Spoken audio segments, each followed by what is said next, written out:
손을 한번 돌려보겠습니다. 대한민국 만세. 다시 대한민국 만세. 하나, 둘, 셋, 넷, 다섯, 여섯, 일곱, 여덟, 아홉, 열. 내리십시오. 참 올리는 거 쉽죠? 쉽습니다. 그러나 우리 요양원에 계신 분들은 이게 안 올라가요. 이게 안 올라갑니다. 이 정도밖에 안 올라갑니다. 네. 자, 이번에는요, 웃는 걸 해보겠습니다. 하. 다시 한번요. 하. 하하. 하하하하. 예. 우리가 오늘 하루 너무 힘들어가지고, 웃음을 얼마나 웃으셨나 모르겠습니다. 웃는 것도 잘 안 돼요. 그렇죠? 다시 하겠습니다. 하. 하하. 하하하하. 네, 이번에는 손을 이렇게 잡고 여기까지 사느라 고생했다 해볼까요? 여기까지 사느라 고생했다. 한번 해보세요. 내 자신에게 네, 여기까지 사느라고 참 고생했다. 여러분 심장이 얼마나 많이 뛰었습니까? 여러분의 생명을 지금까지 이어올 수 있는 이 심장이 쉬지도 않고 계속 뛰었습니다. 참 고생했다, 고생했다. 자, 이번엔 박수를 한번 쳐보세요. 자, 박수. 네. 네. 네. 이렇게 보니까 나중에 인터넷으로 나오더라고요. 전 깜짝 놀랐습니다. 네, 인터넷으로 보니까 나중에 설교가 이렇게 방송이 있는 걸 깜짝 놀랐어요. 그래서 좀 주의해야 되겠구나. 그러면 인사를 해야 되겠습니다. 자, 인터넷으로 시청하시는 우리 성도님들 안녕하십니까? 네. 그래요. 아름다운 이 성전, 이 아름다운 성전을 참 건축하는 데에 젊으셨을 때에 열정을 여기에 바치시고 재정으로를 투자하신 우리 성도님들 고생 많으셨습니다. 이 아름다운 성전을 짓기까지 얼마나 큰 마음의 고통이 있었습니까? 그리고 헌신이 있었습니까? 이런 헌신이 있었기에 또한 다른 분들도 이곳에 이렇게 앉아있는 또 하나님께 예배드릴 수 있는 아름다운 장소가 건축된 것 같습니다. 하나님의 축복이 우리 모두에게 함께 하기를 바라겠습니다. 오늘은 노년의 삶에서 사회적 관계의 종말이라고 할까요? 사회적 관계의 종말. 자, 노년이 되면은 관계가 끊어집니다. 관계에 대한 종말. 육체적인 종말에 대해서 우리 살펴봤죠. 첫째 날은요. 두 번째는 정신적인 종말을 우리가 어제 여러 정신적인 문제를 살펴봤고, 오늘은 관계입니다. 사회적인 관계가 단절되는 종말에 대해서 함께 살펴보면서 먼저 아브라함에 대해서 한번 생각해 보겠습니다. 노인을 이해한다. 이제는 우리 교회 안에 있는 노인들을 이해를 해야 됩니다. 이해를 해야 돼요. 그리고 노인이 되어가고 있는 나를 이해할 뿐만 아니라 타인도 이해해야 됩니다. 교회 안에 얼마나 어르신들이 많습니까? 가면 갈수록 많이 늘어나겠죠. 그러죠. 65세 이상의 어르신들이 많이 늘어날 거예요. 점점. 내년에 우리나라가 초고령 사회로 접어든다라고 합니다. 그렇다고 한다면 교회 안에도 초고령 사회가 되어가고 있겠지요. 교회 안의 어르신들을 이해해야 됩니다. 노년의 사회적인 특징을 알아보고 은퇴를 한번 생각해 본다. 아브라함의 노년의 삶을 상상해 보자. 자, 아브라함 하면은 어떤 생각이 나십니까? 어떤 것이 좀 생각이 나시죠? 아브라함 하면은 어떤 것들이 여러분의 생각 속에 스쳐가십니까? 제일 생각나는 것이 아들 이삭을 하나님께 바치는 그 과정. 네. 또 뭐가 생각나죠? 아브라함 하면은 각자 한번 생각해 보십시오. 이에 아브라함이 여호와의 말씀을 따라갔고 롯도 그와 함께 갔으며 아브라함이 하란을 떠날 때에 75세였더라. 75세. 자, 75세 되시는 분 한번 손 들어보십시오. 75세 이상 손 들어보십시오. 75세 이상. 네. 앞에만 계시네요. 네, 75세. 75세 때에 하란을 떠났다. 고향을 떠났다는 거예요.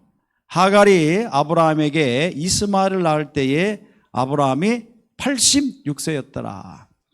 85세 이상 손 들어보십시오. 네, 앞에 있는 분들입니다. 계속. 네. 아브라함이 99세 때에 나는 전능한 하나님이라 너는 내 앞에서 행하여 완전하라. 아브라함이 그의 아들 이삭이 그에게 태어날 때에 100세라. 100세입니다.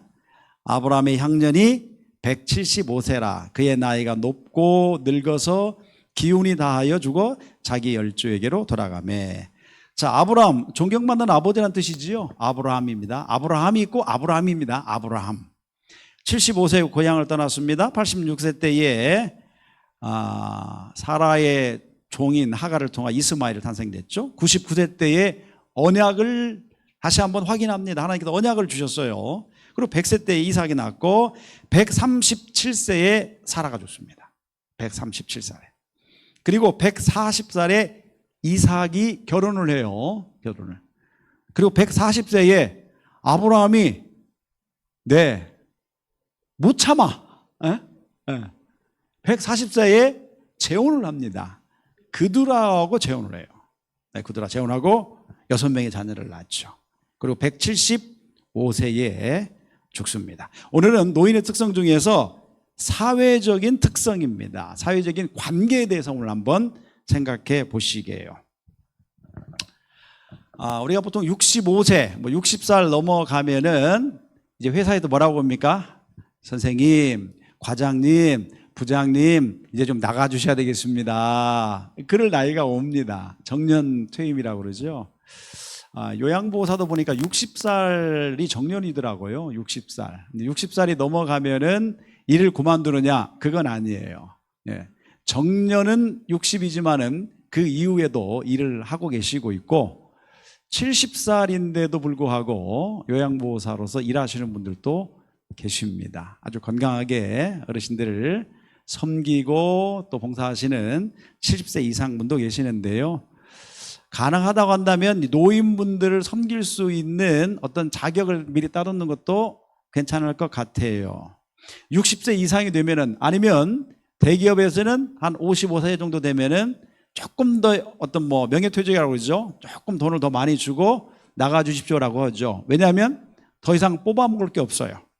머리에서 이미 연구원으로 뽑을 것 다 뽑았어요. 55세가 되면은 새로운 게 나올 수가 없어.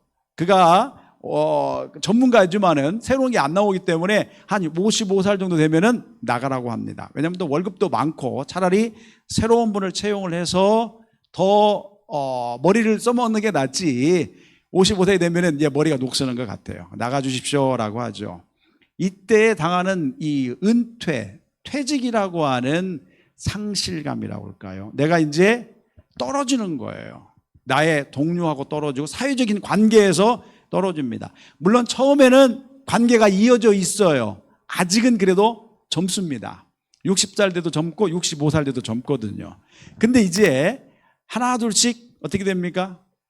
하나 둘씩 몸이 아파서 병원에 갑니다. 병원에 가면은 이제는 여러 사람하고의 관계에서 단절되죠. 우리가 말하는 사회에서 이제 관계가 단절되는 것을 보게 됩니다. 이거는 직장에서의 어떤 관계, 은퇴뿐만 아니라 어떻게 보면 가정에서도 마찬가지입니다. 가정에서 가장의 노릇을 하고 있다가 이제는 가장의 역할로서도 은퇴하게 되는 그런 것을 보게 됩니다. 그래서 65세, 우리가 말하는 정년 이후에 65세의 그 이상은 우리가 좀 어떻게 살아야 되겠는가, 그리고 어떤 사회적인 어떤 것들을 있는지 한번 생각해 보도록 하겠습니다. 갈 곳 없는 노인들, 우리는 정처 없는 도시 속 비둘기, 이런 이제 기사가 나왔습니다. 갈 데가 없어요. 그러니까 어디로 갑니까? 푸른 길로 가. 푸른 길. 남구청 있는 데 보면은 여기 푸른 길 있잖아요. 그러면 거기 보면은 전부 다 나이가 지긋지긋한 분들이 다 햇볕이 쨍쨍 찌는 날이면 다 앉아 계셔. 여기 오전에 앉아 계시고, 여기 보니까 이렇게 나오네요. 아이고, 제가 눈이 잘 안 보여서 노안이 들어가지고, 여기 보니까 뭐 탑골공원 있고 뭐 그래요. 그래서 아침에 기상해서 외출 준비하고 탑골공원에 나오고 친구들과 뭐 약간의 뭐 커피숍도 가고 뭐 이래요. 갈 곳이 없습니다. 이게 갈 곳이 없어. 이 갈 곳이 없다 보니까 역할, 그러니까 그동안에는 어떤 역할이 있었어요. 일이 있었습니다. 일이 있었는데 일이 없어지다 보니까 역할을 할 만한 게 없는 거예요. 여러분, 교회에서는 어떻습니까? 교회에서도 시간이 어느 정도 되면은 우리 이제 명예라고 보통 얘기하잖아요. 명예에서 우리가 다른 어떤 분들도 젊으신 분이 올라와서 또 일을 할 수 있도록 명예직을 드리고 장로님이나 집사님이나 이제 명예직으로 돌아서게 되는데, 뭐 그렇다고 해도 교회 일은 안 하는 건 아니지만은 왠지 모르게 서운해요. 이제는 나이가 좀 내가 좀 들었구나, 내가 쓸모가 없는가 하거나 서운한 마음도 없지 않아 있어요. 지금 60년대생, 그러니까 1960년대생들이 이제 은퇴가 이제 곧 되는데요. 860만 명의 은퇴 쓰나미가 온다, 그렇게 이야기합니다. 네. 그러면 이런 역할이 상실되고 가고 있는 그 나이에 이제는 새로운 역할을 받을 수 있는 변화의 준비가 필요하다는 것입니다. 그래서 역할을 예전에 가지고 있던 그 역할에서 이제는 다른 역할을 찾으려고 노력을 하셔야 될 것 같아요. 물론 교회에서도 많이 이제 도와드리고 있고 주변의 여러 복지시설이나 이런 곳에서 그런 것들을 도와드리고 있는데, 역할의 변화를 위하여 준비하는 어르신들이 필요하고 역할 상실에 대하여 당황하지 않아야 된다는 것입니다. 이건 당연한 게 받아들이셔야 돼요. 혹시 교회 안에서 명예라고 했을 때에 너무 당황스럽게 생각하지 마시고 이제는 그걸 받아들이셔야 됩니다. 받아들인 다음에 이제는 우리가 말하는 지도자를 양성해야 돼요. 후배를 양성해야 됩니다. 그래서 앞에서 머리가 하얗게 되신 우리 장로님들이 이제 위에서 끌어주시는 거예요. 잘못을 지적하기보다는 그분들의 역할을 잘할 수 있도록 내가 그동안에 가지고 있던 노하우, 내가 가지고 있던 신앙, 내가 가지고 있던 지도력을 가지고 이제는 지도자들을 교육하셔야 됩니다. 그리고 새로운 기술과 적응 방식에 적응하라 해야 됩니다. 스트레스를 받아요. 요양보호사 일을 이제 나이가 드셔가지고 하다 보니까 이제 기계적인 것들을 좀 사용해야 됩니다. 그러니까 스마트폰으로 거기에 기록도 해야 되고, 또 혹시라도 가정에 가셔가지고 일하시는 그런 요양보호사 선생님들도 뭐 스마트폰으로 뭘 찍어야 되고 또 거기에 올려야 되고 그런 번거로움이 있어요. 근데 어떤 분들은 요양보호사를 하고 싶은데 오셔가지고 이 스마트폰에 기록하고 정리하고 하는 것을 못하니까 못하겠다라고 하고 가신 분도 계셔요. 물론 많이 도와드리고 있지만은 어느 정도 되면 이제 하셔야 되거든요. 이제 그런 것들에 대한 스트레스가 있어요. 이게 새로운 변화를 위한 스트레스는 누구나 있습니다. 특별히 노년이 되었을 때에 새로운 변화에 대하여 스트레스를 분명히 받아요. 문화적인 차이도 세대 차이도 있기 때문에. 자, 역할 상실로 인하여 어떤 것이 상실되냐 하면요, 자존감이 상실됩니다. 자존감. 우리가 자존심이 있고 자존감이 있잖아요. 자존심은 남에게 굽히지 않은 채 본인의 품위를 스스로 지키려고 하는 마음입니다. 어떤 어르신이 막 소리를 막 질러요. 야 이놈아 저놈아 하면서 막 그래요. 네가 나를 무시한다라고 하는 거예요. 내가 누워있으니까 내가 아무것도 하지 못하니까 네가 나를 무시해? 남자 요양보호사 선생님이 한 4분 정도 있는데 그 중에서 조금 나이가 어르신 분이 계시거든요. 이게 그분은 좀 만만한가 봐. 다른 분들은 그렇게 못 하셔요. 근데 그분한테만 꼭 소리를 지르고 욕을 하고 막 그래. 그 이유가 뭐냐면 내가 자존심 상한다는 거예요. 내가 지금 누워있어서 하는데 배를 누르면은 와야 되는데 잘 안 와. 안 오면은 욕을 해요. 야, 이 새끼야, 빨리 안 와. 막 이렇게 해요. 예를 들어서 이렇게 한단 말이에요. 그러면서 막 뭐라 그래요. 그러면서 이제 그때부터는 뭐 욕으로 시작해서 욕으로 끝날 정도로 이렇게 욕을 하셔요. 그러면 이제 그분도 이제 기분 나쁘죠. 근데 이런 것이 되는 게 보니까 그래요. 자존심이 상할 경우에 그렇게 일어나더라고요. 그럼 제가 가서 이제 조곤조곤 또 이야기를 합니다. 이야기를 하면은 아이고 미안합니다. 또 그렇게 사고도 하시는데 나이를 들면 들수록 이 자존심보다는 자존감이 높아야 됩니다. 자존감. 스스로 품위를 지키면서 본인을 존중하려는 그런 마음이에요. 자존감이 높으셔야 돼요. 자존감. 근데 이 자존감이 상실되면서 오는 게 뭐냐면 편집증입니다. 심각한 걱정이나 두려움으로 자신이 주변으로부터 피해를 받을 것이라는 병리적인 현상, 이게 피해의식인데요. 연세가 되시면 잘 안 변하잖아요. 변하려고 하지도 않고 이미 고정되어 있는 습관이 있거든요. 안 변합니다. 그런데 이 변하지 않는 그 마음 가운데에 뭐가 있냐면은 의심과 적개심이 있어요. 의심과 적개심. 이건 나도 모르게 생기는 하나의 병적인 현상이 될 수도 있어요. 예를 들어서요, 귀가 잘 안 들리시죠? 나이가 들면 귀가 잘 안 들리십니다. 그러면 저쪽에서 뭐라고 하면은 다 생각을 이렇게 해요. 내 욕하고 있구나 그래요. 내 욕을 하고 있구나. 요양보호사 선생님들이 뭐라고 얘기하는데 들리지는 않아. 근데 쏙닥쏙닥 거리는 걸 보니까 내 욕을 하고 있다라고 그분은 생각을 해요.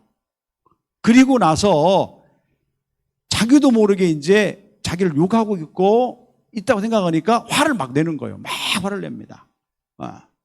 이게 뭐냐면은요, 의심과 적개심입니다. 치매하고 비슷하지만은 이건 또 다른 증상입니다.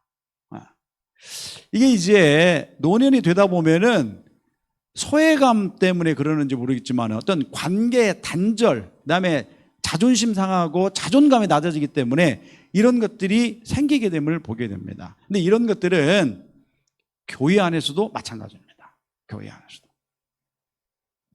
우리가 이제 신앙이 오랫동안 하셨다 하더라도 이와 같은 문제에서 자유롭지는 않은 것 같아요. 교회 안에서 큰 소리 치는 경우, 교회 안에도 위축되는 경우, 이런 것들이 많이 있죠. 그래서 노년이 되시면은 두 가지를 꼭 하라고 얘기합니다. 첫째, 입은 뭐 하라? 입은 뭐 하라? 여기 나오잖아요. 입은 뭐 하라? 입은 닫고 지갑은 열어라. 이게 정답이라니까요. 입은 닫고, 그렇다고 아무 말도 하라는 것이 아닙니다. 적당하게 말하고, 그리고 지갑을 열어라. 그러면은 모든 게 해결된다. 뭐 이런 말씀도 하십니다. 아마 공감하시는 분들도 있을 것 같아요. 그래서 교회라고 하는 공동체에서 이제는 연세들이 많이 높아지기 때문에 노인 사역 양성이 필요합니다. 그래서 교회에서 한 65살 이상 되면은 그들만에 맞는 그룹이 필요해요. 그룹이 필요하고, 그리고 서로 위해주고 서로 관심을 가지고 관계가 계속 단절되잖아요. 그 관계를 이어줄 수 있는 그룹이 필요하다는 거예요.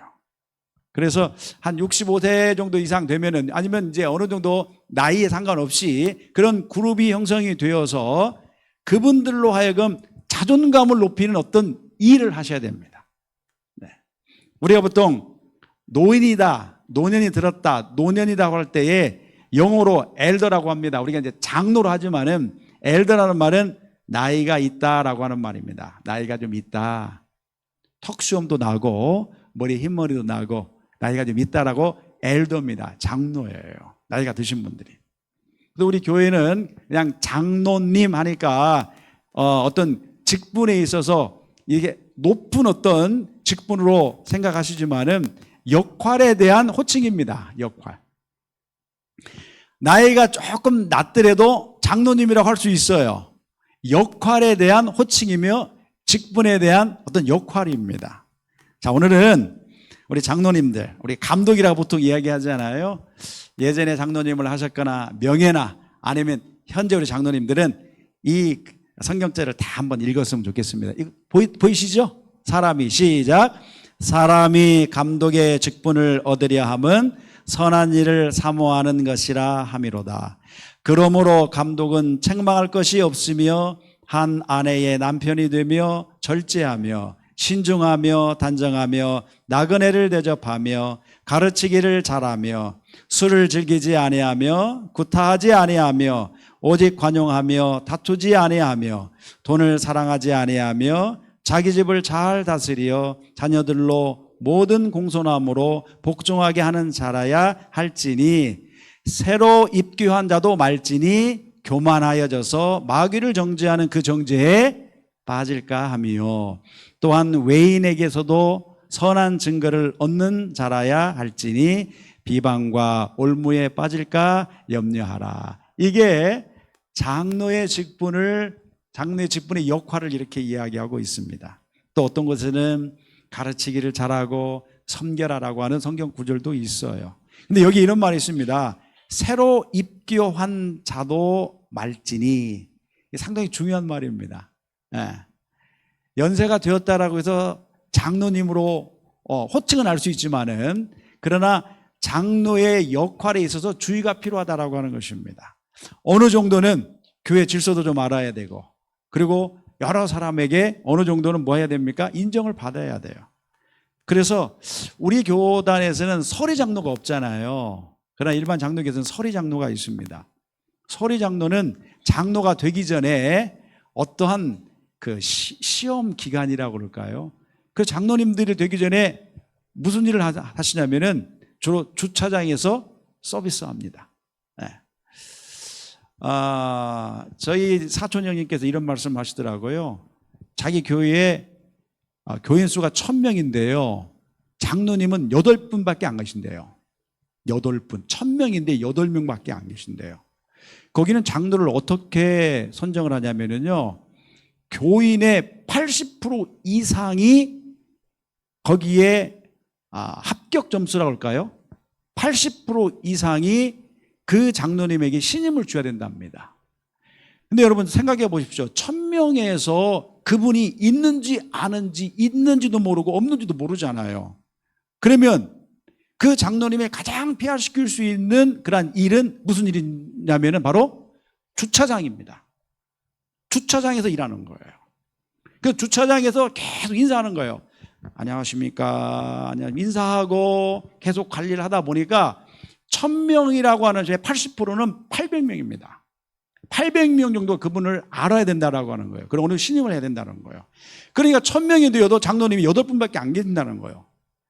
그 800명에 아는 게 도달하기가 쉽지 않다는 거예요. 이게 상당히 중요합니다. 그 정도로 모든 사람에게 어떻게 보면은 좀 신뢰를 놓고 신망을 얻어야 된다라고 하는 것입니다. 자, 이제는 우리 집사님들입니다. 명예 집사님이나 아니면 집사님들 다 같이 한번 읽어볼까요? 시작. 집사들도 정중하고 일구이언을 하지 아니하고 더러운 일을 탐하지 아니하고 깨끗한 양심에 믿음의 비밀을 가진 자라야 할지니 이에 이 사람들을 먼저 시험하여 보고 그 후에 책망할 것이 없으면 집사의 직분을 맡게 할 것이요 여자들도 이와 같이 정숙하고 모함하지 아니하며 절제하며 모든 일에 충성된 자라야 할지니라. 여기에 믿음의 비밀을 가진 자. 네, 여러 비밀들이 있습니다. 근데 믿음의 비밀을 가진 자. 우리 집사님들 어떻습니까? 여러 집사님들이 서로 이런 얘기도 하고 저런 얘기도 하고 또 신앙 상담도 하고 그러잖아요. 그럴 때 주의하셔야 됩니다. 어떤 경우에는 입을 다물어야 할 때도 있어요. 비밀을 지켜야 할 것도 있습니다. 이럴 때에 많은 분들이 오셔서 그분에게 상담도 하고 또한 신앙의 아름다움을 전수받을 걸로 생각이 들어갑니다. 여러분, 역할의 변화에 우리 어르신들은 빨리 이제는 적용하셔야 됩니다.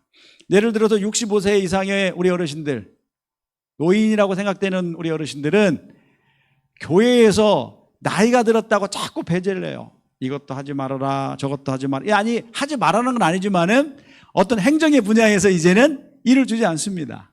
그럼 어떻게 하셔야 되겠습니까? 오셔서 뭐라도 하셔야 돼요? 청소라도 하셔야 돼요. 청소라도 하셔야 됩니다. 나가셔서 뭐라도 해야 됩니까? 박스로도 주셔야 돼요.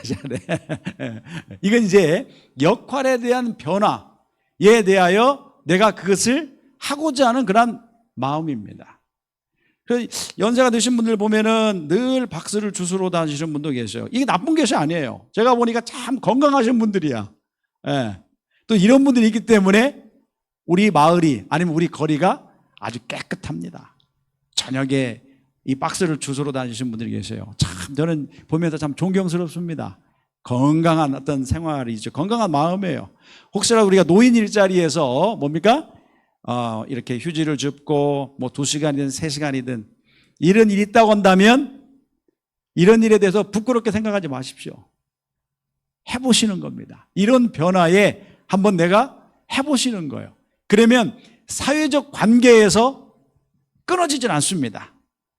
연세가 드시면 드실수록 사회적 관계를 끊어내면 안 돼요. 계속 누군가와 관계를 계속 맺어야 됩니다. 자, 퀴즈 드리겠습니다. 어떤 남편이 가장 좋은 남편일까? 어떤 남편이 좋은 남편이라고 생각하십니까? 우리 여자분들. 예. 어떤 분이 좋은 남편이라고 생각하세요? 어떤 분이요? 네? 제가 잘 안 들었습니다. 아내를 도와주는 남편이 좋은 남편이다. 또요, 어떤 남편이 좋은 남편입니까? 어떤 남편? 돈 많이 버는 남편이 좋은 남편이다. 네, 돈하고 관계가 있습니다. 좋은 남편은 어떤 남편인가? 연타남입니다.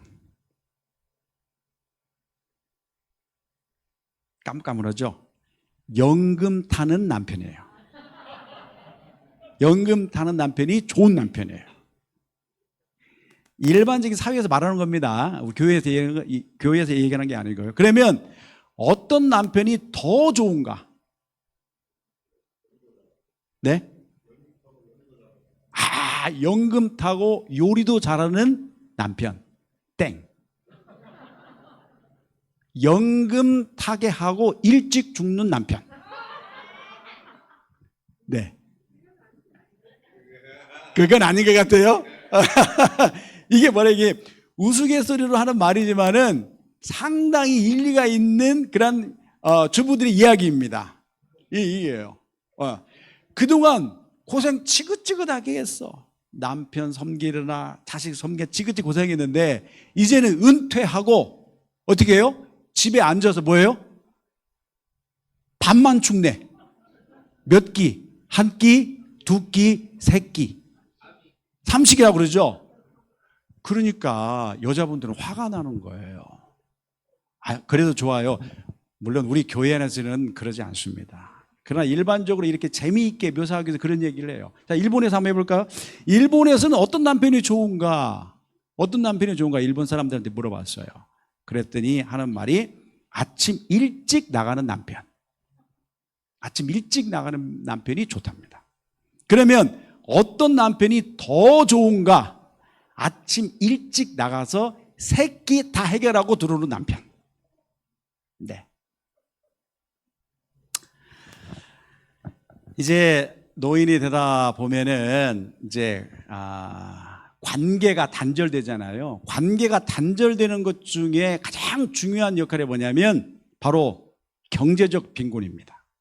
경제적 빈곤이에요. 여기 보면 빈둥지 증후군이라는 말이 있습니다. 빈둥지 증후군. 이게 뭐냐면 어미새의 빈 둥지처럼 빈 껍데기만 남겨놓은 둥지를 얘기합니다.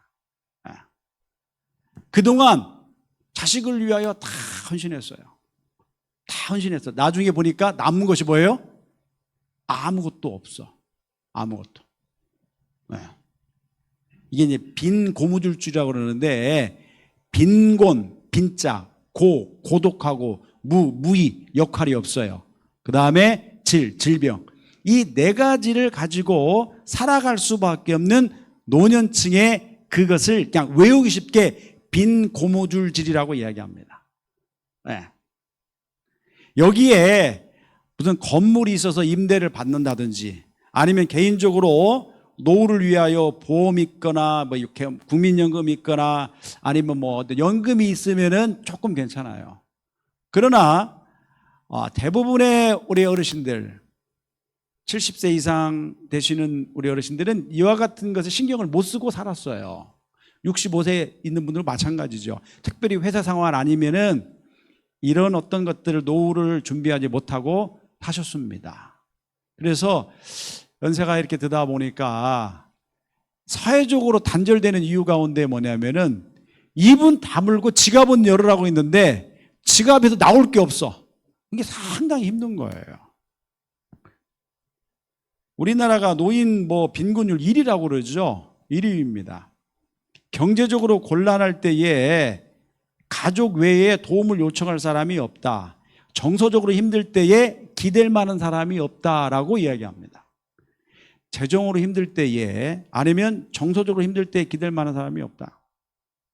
우리 요양원에 어떤 보호자가 늘 찾아옵니다. 찾아와요. 어머니, 나 이거 고쳐야 돼.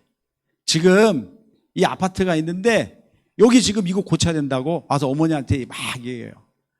근데 어머니가 돈이 없어요. 근데 이 자녀는 어머니가 나오고 있는 그 조그마한 거 있어요. 그게 뭡니까? 네, 노령연금 있어요. 노령연금. 이게 노령연금이 매달 얼마씩 꼬작 나오거든요. 나오니까 또 그분이 이제 기초수급 대상자 이렇게 해서 좀 나와요. 나오다 보니까 시간이 되면은 어머니한테 와서 얘기를 해요. 와가지고 얘기를 해요. 그러면 어머니는 어때요? 자식이 또 그렇게 얘기하니까 마음이 아파가지고 얼마가 필요하냐 또 얘기를 해요. 그럼 그동안 모아놨던 거 또 찾아서 드리고 이러시더라고요. 근데 제가 보니까 이게 관리가 아들 보니 잘 안 돼요. 잘 술 먹고 하는 거 보니까 어머니를 이용하시는 것 같아요. 보니까. 그래서 어떤 경우에는 이제 어머니 전화 바꿔주라면 저희가 어머니 아파서 안 됩니다. 왜냐하면 전화해가지고 횡설수설하면서 자꾸 돈을 달라고 하니까.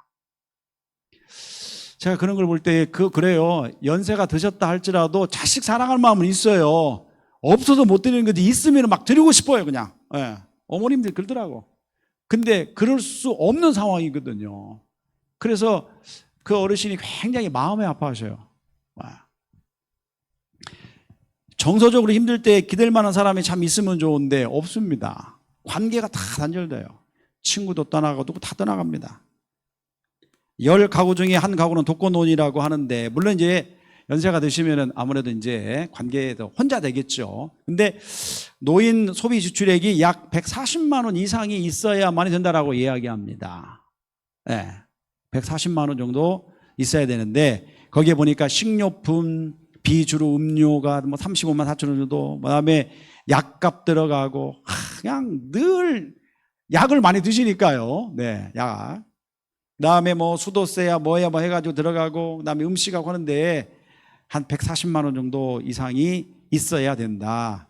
그래야 조금 어느 정도 사람 구실이라고 그러죠. 하면 산다라고 이야기하는데 실질적으로 65세 이상 되시는 분들이 특별한 연금, 개인적인 연금에 들지 않는 이상은 이 금액이 나오기가 사실은 어려워요.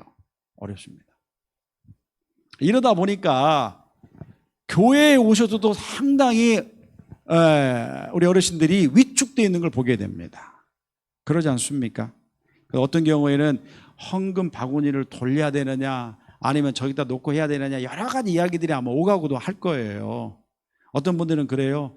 돈이 있어야 교회도 가고 대접도 받지. 교회 가서 점심 먹는데 점심값은 내야지. 이런 것 때문에 교회에 오기가 참 꺼려 하시는 분도 있습니다. 그렇다고 해서 아이고 요즘 노인들이 돈이 많아 연금 나오잖아 이렇게 이제 우리가 이야기하지만은 사실 그분의 깊숙한 내면을 보면은 물론 나오긴 나오지만은 가정과 여러 가지 것들을 볼 때에 그것조차도 못 쓰는 어르신들이 있거든요. 그래서 이런 노년층의 빈곤은 결국에서는 교회라고 하는 공동체 안에서도 잘못하면 상처를 받을 수 있습니다. 그래서 이 그룹으로 지어지잖아요. 만약에 65세 이 그룹들 보면은 회비도 내고 또 이렇게 그래요. 근데 하다 보면은 어떤 분들은 이것조차도 내기 어려우신 분들이 있어요. 그럴 때는 그 회의를 주도하시는 우리 장로님이 상당한 지혜가 필요합니다. 지혜가 필요해서 그분들의 마음도 상처를 잊지 않고 그 그룹에 잘 적응할 수 있도록 도와주시는 것도 우리 장로님들의 저는 역할이라고 생각합니다. 그 다음에 이제 어떤 단절 가운데에 인간적인 관계가 단절되잖아요. 직장의 동료에 단절되기도 하지만은 남편과 아내 먼저 가시잖아요. 남편이 가든 아내가 가든. 저도 1년 전에 2년 됐구만요. 어머니가 심장마비로 돌아가셨는데 참 제가 그렇게 어머니를 보낼 줄은 상상도 못했습니다. 어머니를 이제 군산중앙교회 사경회를 제가 맡았어요. 사경회를 맡았는데 1월 첫째 주에 사경회를 맡았는데 제가 일이 있어서 1월 넷째 주인가로 합시다 하고 옮겼습니다. 옮겼어요. 그래서 옮긴 다음에 이제 제가 어머니가 거기 교회를 다니시기 때문에 아버지하고 그래서 이제 그 사경회를 갔어요. 금요일 날이었습니다. 금요일 날 이제 어머니하고 이제 뭐 식사도 맛있게 하고 또 여러 가지 이야기를 나누고 그날 저녁에 이제 교회를 갔다 왔습니다. 갔다 왔는데 어머니께서 좀 체한 것 같다, 답답하다라고 얘기하시더라고요. 답답하다. 그래서 아이고 그러시냐고 해서 손도 주물러 드리고 뭐 따고 이렇게 해서 이제 새벽에 한 4시 정도 일어나셨어요. 4시 정도 일어난 다음에 그리고 나서 제가 이제 사경회를 또 준비하게 되기 때문에 거실에서 이제 준비를 하고 있는데 어머니가 화장실에 갔다가 또 나오셨다가 한 6시 정도 화장실 들어가셨는데 안 나오시는 거예요. 순간 그 있잖아요. 화장실 들어가셨는데 근데 갑자기 그 섬뜩한 생각. 그 딱 들어가 보니까 어머니가 이미 그 안에서 이렇게 뭐 기절이라고 졸도라고 그럴까. 이미 얼굴은 변해 있었고 우리가 청색증이라고 그러죠. 너무 당황스러웠죠. 그래서 어머니를 이제 아버지하고 이렇게 끄집어내서 뭐 심폐소생술을 하고 했지만은 결국에는 어머니가 어떻게 심장마비라고 할까요? 심근경색이라고 할까요? 이걸로 그냥 너무나 그냥 허무하게 돌아가셨어요. 근데 그러면서 생각하기를 어느 정도 시간이 되면은 이게 보장된 어떤 시간이 아니구나. 지금은 건강하지만은 내일 어떻게 될지 모르고 어떻게 될지 모르는 것을 보게 됩니다. 그러고 나서 또 한 1년 동안 아버지가 혼자 계시면서 아무래도 아버지도 혼자 집에 계시다 보니까 여러모로 많이 우울하기도 하시고 뭐 적적하시고 했던 것 같아요. 그래서 어머니 돌아가시고 한 1년 정도 지난 다음에 결국에는 아버지도 이렇게 돌아가신 것 같습니다. 그래요. 이게 유대적인 어떤 관계가 단절됐을 때 일어나는 어떤 그 상실감, 고독감, 우울감이 나이가 드신 분들에게 더 많이 오는 것 같습니다. 견디기 어려운 것 같아요. 그래서 1인 가구가 많이 증가하면서 혼족, 혼밥 그러잖아요. 어르신들이 혼자 밥 먹을 때 노쇠가 더 빨리 진행된다 그렇게 이야기합니다. 피로감이 증가되고 보행 속도가 감소하고 체중이 감소하고 근력이 감소하고 영양이 결핍되고 우울해지는 것, 이게 혼자 식사하기 때문에 우울감과 고독감이 혼자 식사하기 때문에 그렇다라고 하는 거예요. 그래서 요즘에 연예인들도 많이 뭐 자살도 하고 그러는데 알고 보니까 다 그래요. 뭐 구독자 이렇게 보니까 관계에서의 단절이며 경제적인 빈곤으로 인하여서 오는 것을 보게 됩니다. 네 번째로는 사회적 관계 위축이죠. 신체적인 기능이 쇠퇴하다 보니까 스스로 위축됩니다. 이제 스스로 단절, 자꾸 끊어요. 경제적인 빈곤에서도 물론 그렇지만은 신체적으로 제가 첫째 날 얘기했지 않습니까? 신체적으로 문제가 생기기 때문에 여기는 만성질환, 뭐 고혈압이네, 당뇨네 그 외에 여러 가지의 질환들로 인해서 이제는 관계가 끊어집니다. 보행하기가 어렵습니다. 그리고 나도 모르게 요실금이나 변실금이 생기다 보면은 자존감이 상실돼요. 자존감이. 어디를 나가기가 싫습니다. 심지어는 교회에 오는 것도 부담스러워해요. 왜냐하면 혹시 내가 교회에 있다가 실수하지 않을까 그런 고민을 하고 걱정하시는 거예요. 이런 것에 대한 우리가 적절한 교육도 필요하고 어르신들에게 자존감을 살려주시는 그런 것이 필요합니다. 때때로 그러고 인해서 원치 않는 냄새도 나기도 하고 여러 가지가 있잖아요. 의식이 있기 때문에 이런 것들에 대하여 상당히 거부감을 많이 느낀다라고 본인 스스로. 그래서 본인 스스로 자꾸 단절합니다. 자꾸 단절시켜요. 여러분 이 은퇴라고 하는 말, retirement라고 하는데, retire라고 하는데 보통 이런 말 많이 쓰지요. re라고 하는 건 다시 tire는 피곤하다고 하는 거예요. 계속 피곤하다라고 하는 것이 은퇴입니다. 계속 피곤하기 때문에 집에 가서 쉬십시오라고 얘기합니다. 피곤한데 왜 회사에 나오십니까? 집에 가서 푹 쉬십시오. 이게 은퇴예요. 은퇴. 근데 이걸 다른 말로 말하자면 retire. 타이어는 자동차 타이어잖아요. 새로 타이어를 갈아 끼우는 그런 시간이 어떻게 보면 은퇴하는 그 시기입니다. 새로운 역할과 새로운 변화에 이제는 변화를 위하여 다시 한번 생각해 보는 겁니다. 변화를 위해서. 그러기 위해서는 이 5가지를 보통 이야기합니다. 돈에 대하여, 건강에 대하여, 활동에 대하여, 여가의 관계에 대해서 한번 미리 생각해야 된다 이겁니다. 돈에 대해서. 경제적인 빈곤이 오기 전에 여러 가지 빚이 있는지, 그 다음에 연금 관리, 그 다음에 자녀를 내가 어느 때까지 지원할 것인가. 나는 이때까지만 지원한다. 요즘 캥거루족이 많다고 그러죠. 그러나 자녀에게 나는 이때까지만 뭐 지원하겠다라고 자녀에게 이야기하고 소비의 전략이 필요해서 돈에 대해서 어느 정도는 은퇴하기 전에 한 번 정도는 생각해 봐야 된다는 거예요. 건강입니다. 여러 가지 만성질환의 관리죠. 생활 습관에 대한 변화가 필요합니다. 절제하는 것도 필요하고. 활동입니다. 할 수만 있으면 움직여라 이겁니다. 할 수만 있으면 일하고 움직여라. 네. 그래서 우리 장로님 집사님들이 교회에 오셔가지고 찬미하고 하는 거 있잖아요. 제가 볼 때는 찬미 소리가 너무 약해요. 약해. 찬미를 의도적으로 크게 부르셔야 돼요. 크게. 네. 그래서 찬미를 크게 부를 수 있도록 분위기를 조성했으면 좋겠습니다. 이거 하면은요, 우리가 그러잖아요. 어르신들이 이제 어떤 복지관에 간다 그러면은 노래를 계속 부르시잖아요. 거기서는 노래를 정말 재밌게 부르셔. 제가 이제 사무실에 이렇게 있으면 위에서 계속 소리 납니다. 야, 내 나이가 어때서 쿵짝쿵짝쿵짝 짠짠짠 뭐 이게 아니고 계속 그런 음악이 나오니까 어르신들이 재밌어라 해요. 얼굴도 밝아요. 그러죠? 근데 우리는 어떻게 해요? 내가 지금 사는 것 주의 이러니까 돼요. 모든 근심을 얼굴에 다 갖고 있어. 예. 사는 것도 힘든데 여기 와서도 노래 부르는 것도 어떻게 해요? 힘들어. 얼마나 힘이 드는지. 이게 웃음도 안 나와. 근데 나 혼자 크게 하자니 좀 이상하고 같이 더불어서 같이 노래를 크게 불러줘야 되는데 다들 이렇게 뭡니까? 이렇게 돼 있는데 나 혼자 크게 부를 수도 없고.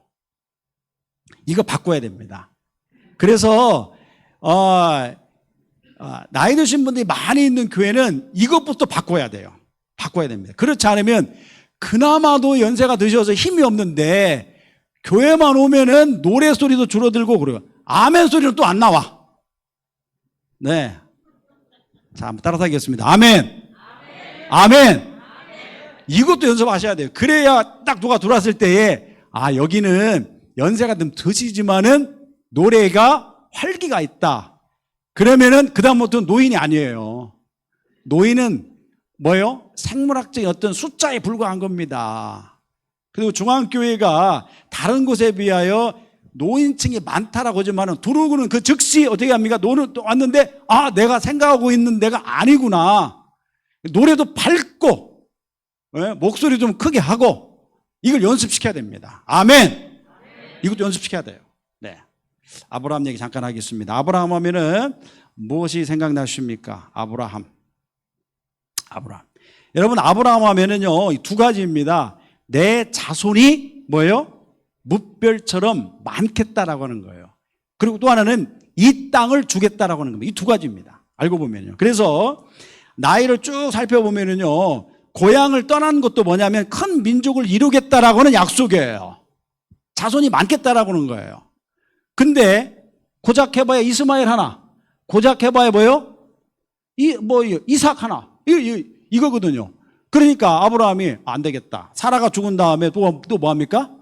또 재혼을 하는 거예요. 또 그두라. 이 그두라는 향기라고 하는 뜻입니다. 향기. 예. 근데 어떻게 보면은 아브라함에는 어떻게 하면 자녀를 많이 축복해 주실까라고 하는 그 약속에 대한 믿음으로 나왔고요. 그리고 땅을 많이 주겠다라고 하는 거예요. 네. 그래서 뭇별 자손처럼 주겠다라고 하는 그 아브라함이 하나님의 그 약속을 듣고 무작정 나와서 이스마엘, 이삭, 어떻게 보면은 정부인 사라에서는 1명입니다. 그리고 그두라에서는 6명이에요. 고작 해봐야 8명이잖아요. 8명이에요. 그리고 이 땅을 주겠다라고 했는데 나중에는 땅 해봐야 무슨 땅입니까? 이 막벨라 굴이라고는 이 땅밖에 안 돼요. 그래서 살펴보니까 마블의 앞 막벨라에 있는 에브론의 밭, 곧 그 밭과 거기에 속한 굴과 그 밭과 그 주위에 돌린 모든 나무가 성문에 들어온 모든 해쪽 속에 보이는데 아브라함의 소유로 확정된지라. 계산을 해보니까 그래요. 약 3,200평 정도. 네, 이게 고작 아브라함에게 돈 주고 산 거야. 이것도 돈 주고. 거기에 있는 그 부족들이 이거 그냥 가지십시오 했는데도 아니다, 내가 이거 사야 되겠다 해가지고 돈 주고 산 거예요. 아브라함의 75세, 편안하게 살아갈 75세에 고생길로 들어섰죠. 떠나는 겁니다. 떠났습니다. 그리고 나가는 생활을 했죠. 아비와 친척의 집을 떠났습니다. 어떻게 보면은 모든 가족 관계, 친척 관계, 친구 관계, 유대감에서 어떻게 합니까? 상실되는 것이죠. 그리고 하나님의 부르심에 응하여 새로운 관계를 위한 변화에 도전합니다. 믿음으로. 그리고 주변에 있는 많은 사람들에게 신뢰를 얻어요. 아브라함의 겸손 때문에 그렇습니다. 그래서 연세가 드시면 드실수록 겸손해야 됩니다. 겸손해야 돼요. 여러분이 나그네, 아브라함은 자기를 나그네라고 했습니다. 나그네. 그래서 사랑하는 자들아 거류민과 나그네 같은 너희를 권하노니, 우리는 다 나그네입니다. 그래서 나그네. 영혼을 거스려 싸우는 육체의 정욕을 제어하라. 이 사람들은 다 믿음을 따라 죽었으며 약속을 받지 못하였으되 그것들을 멀리서 보고 환영하며 또 땅에서는 외국인과 나그네임을 증언하였느니라. 시브리 11장에 나와 있는 모든 믿음의 사람들은 나그네와 같은 삶을 살면서 하나님께 주시는 그 약속을 바라봤던 분들이에요. 그들이 이같이 말하는 것을 자기들이 본향 찾는 자임을 나타나임이라. 본향이 어디입니까? 하늘 본향이죠. 아브라함은 평생에 얻은 땅이 햇사람 에브론의 밭, 막벨라 굴, 그거밖에 없습니다. 이게 왜 그러면 그 땅을 구입했을까? 그리고 거기에 계속해서 장사 지냅니다. 아브라함과 그의 아내 사레가 거기에 장사되었고, 이삭과 그의 아내 리브가도 거기 장사되었고, 나도 야곱입니다. 야곱과 레아를 그곳에 장사하였느니라. 그곳에 계속해서 장사 지냅니다. 왜 그랬을까요? 본향을 사모하는 그 마음. 다시 말하자면 이곳에 하나님께서 분명히 자기 후손들에게 땅과 많은 민족을 주실 거라고 하는 그것을 아브라함은 믿음으로 바라봤습니다. 이게 필요한 거예요. 그래서 아브라함은 75세에서 하란을 떠난 다음에 175세 죽었거든요.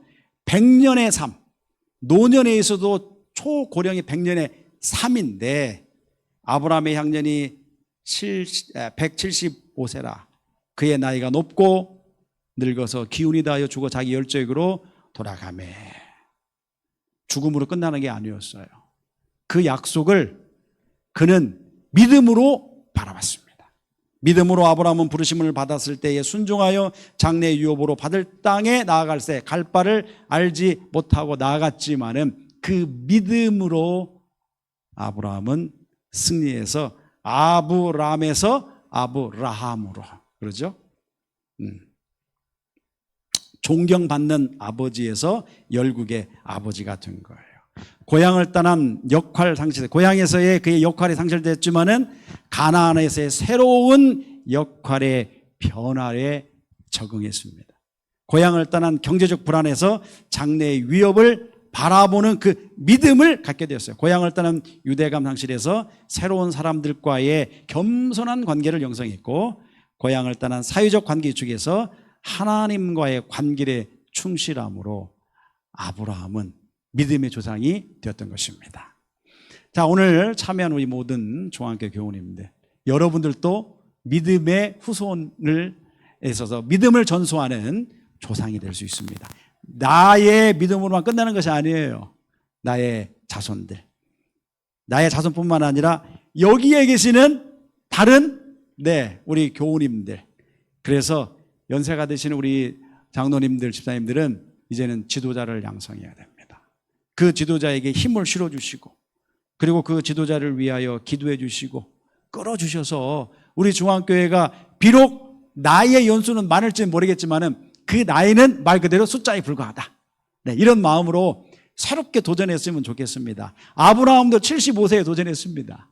여러분의 나이 결코 많지 않습니다.